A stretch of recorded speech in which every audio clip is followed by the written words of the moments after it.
శరము సంధించి శ్రీరఘురాముడు భార్గవరాముని క్షణములో చేసే శక్తి విహీనుని ఒక పరితాను సంధించిన బాణము వ్యర్థము చేయగా సాధ్యముగాదని పరశురాముని పదగతిని గాని అతడార్జించిన తపమును గాని ఖండించగా మరి మార్గము లేదని యోచించుకొని వేగ తెలుపుమని శ్రీరాముడు పలుక భార్గవుడు విని తన తపమునే ఖండింపవేడెను.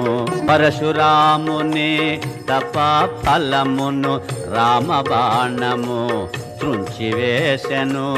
గర్వభంగమై పరశురాముడు మహేంద్రగిరికి మరలిపోయెను.